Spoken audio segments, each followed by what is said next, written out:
As of late, I've been hearing a lot about the Karmelo Anthony and Cyrus Carmack cases. They've been in the media again because for an update of the cases, Karmelo Anthony got sentenced to 35 years in prison, and the person who killed Cyrus Carmack, who is Rick Chow, was found not guilty. So there's a lot going on. But one thing I can't help thinking is that if the police had been involved before people got stabbed and before people got shot, then the people who died would have still been alive and the people who went to jail would have not been in jail. I wonder why the police are never called in any of these situations. But let me elaborate. Let's start with Karmelo Anthony. The whole Karmelo Anthony case is that there were two brothers who were Austin and Hunter Metcalf that were all at the same track meet. They were all athletes, and according to what I could find, all these people never knew each other and went to different schools. But because it was apparently raining, all the athletes were getting under tents for shelter from the rain, and Karmelo Anthony was standing under a tent that he apparently wasn't supposed to be under, and it was the team of the Metcalf brothers who apparently asked Karmelo to leave. But then they tried to physically remove him, to which I don't know when the knife was pulled out, but this altercation resulted in Austin Metcalf getting stabbed and dying. In this situation, I don't understand how, if Karmelo had a knife, why didn't the Metcalf brothers just call the police? If they tried to put hands on him and then he pulled a knife out and said, "If you touch me again, I will stab you," and they still approached him instead of calling the police, then what happened was a case of people taking the law into their own hands. I don't know if it could be called self-defense, because this was at a high school track meet where weapons have no place to be.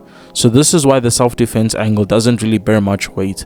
If the cops had been called when Karmelo had pulled out the knife, then Austin would still have been alive and Karmelo wouldn't be in prison. This could have all been avoided if level heads prevailed. The worst part about the Karmelo Anthony case is that it took so long for any evidence to come out. There were so many TikTok detectives spreading misinformation and giving false statements to the point of where people didn't know what was real or not. There were a lot of testimonies, but nobody knew what was true or not.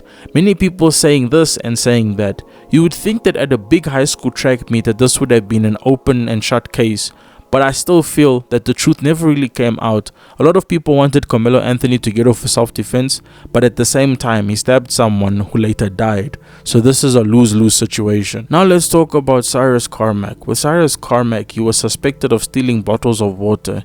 He was then later on shot by a man called Rick Chow, who owned a gas station store. But let me get into what happened. Cyrus came into the gas station alone and with a backpack that he was told to put at the entrance, because the owners do that in stores so that people don't steal. And he proceeded to put his backpack at the entrance, and then Cyrus walked around the store looking at things, then went to where the bottles of water were, then picked up some bottles of water but then put them back and tried to leave. Then the store owner's wife accused him of having stuff in his pockets, to which he said he didn't take anything, and then he proceeded to leave. He walked out of the store and then was shortly after chased by Rick Chow and his son, to which they go off camera, and it was later on that Cyrus Carmack was shot and died. The thing is, if Cyrus stole anything, my question is, why didn't the store owners call the police and have them deal with him?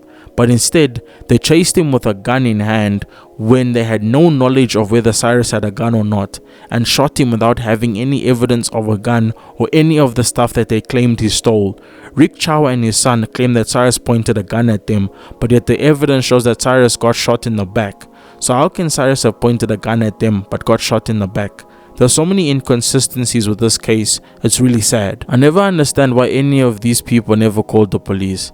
Had they just called the police, none of these things would have happened. If the police were called, Austin Metcalf would have still been alive, and Karmelo Anthony wouldn't be in prison, and Cyrus Carmack would still be alive.